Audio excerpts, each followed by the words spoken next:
Now, this is, as I said, from a satellite point of view, but I would like now to change the angle of this speech to something which is maybe more from a Google Earth position. I would like to speak now about the Israeli-Palestinian conflict.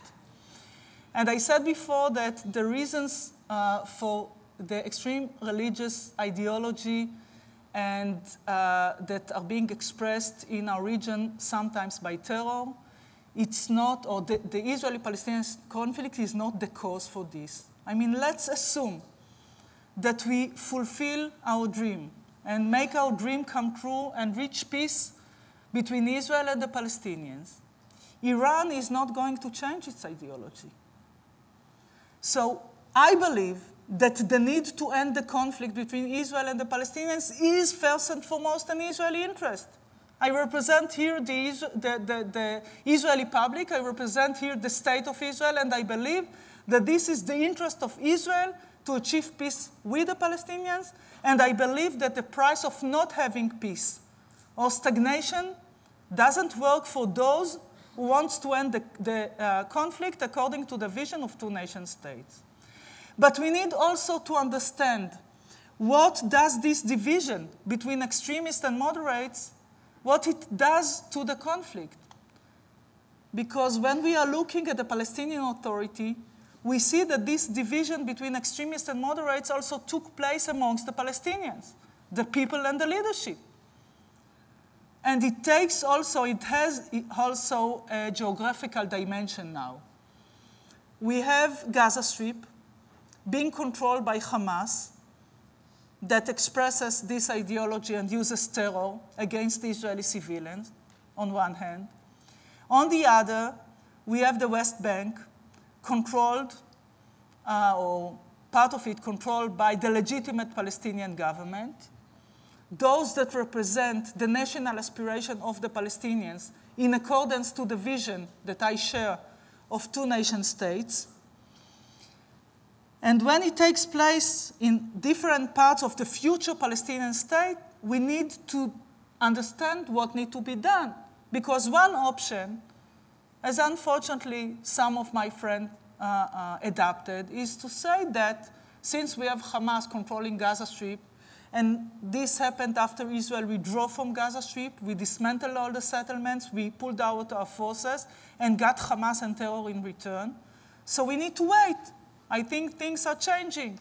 And until we'll have only legitimate, responsible government in the Palestinian Authority that can sign an agreement with Israel and also implement all the terms of the agreement on the ground. This is one possibility. But since I believe that we cannot afford it, since I believe that time is of the essence, we decided in the former Israeli government to act in a dual strategy. And the good news was that the entire international community adapted the same strategy.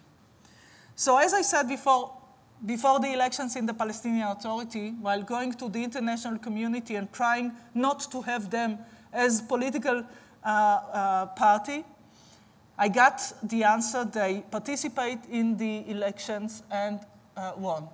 And afterwards, we had this coup in Gaza Strip, and now they control Gaza Strip. Then we decided with the quartet, and this is the quartet decision, to say that the only way for Hamas to get legitimacy is only by accepting the requirements of the quartet, not only Israel, to accept the right of Israel to exist, to renounce violence and terrorism, and to accept formal agreements between Israel and the Palestinians. And until the moment in which they accept fully and completely these requirements, they cannot get legitimacy from the entire international community. And this is, ladies and gentlemen, the reason for the blockade on Gaza. It's not to punish the Palestinians.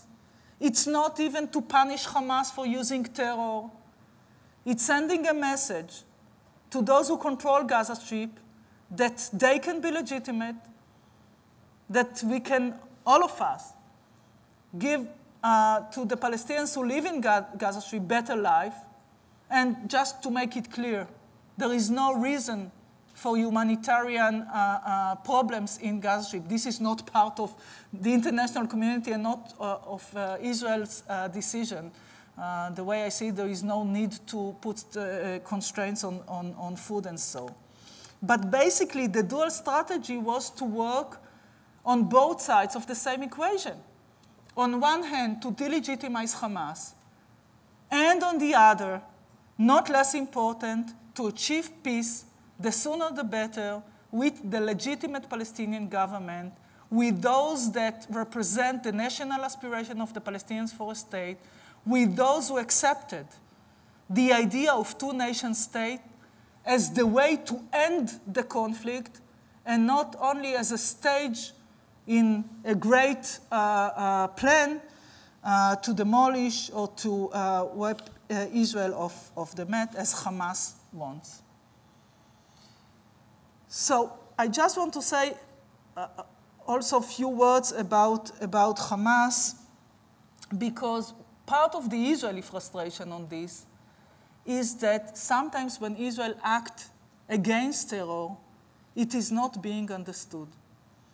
Because it was not clear, and it's not clear today when there is no peace process on the other side of the equation, what is the strategy? And it's very important to understand that there is no hope for peace with Hamas. It's not punishment. Only those who want to achieve peace understand that there is no hope with Hamas. And this is basically the understanding of the entire Arab world. I'm talking about those members of what we call Camp of Moderates. They don't want Hamas to succeed, as they didn't want Hezbollah to succeed, because they knew that we are all together in the same camp, and Iran and this kind of ideology works against them as well. But unfortunately, sometimes, things that I've heard as a foreign minister in closed rooms, I didn't hear publicly. And as I said at the beginning of this speech, we need decisions and we need to speak up, even when it's not easy, even when the public opinion is completely different, even when there are political risks. We need to do it. All of us, all the leaders of the international community need to work accordingly, especially the leaders of the Arab world. And part of our frustration as Israelis was that we left Gaza Strip, we dismantled the settlements, as I said, we pulled our forces out, and the only reason for us to enter Gaza Strip or to act with our forces is in order to stop terror.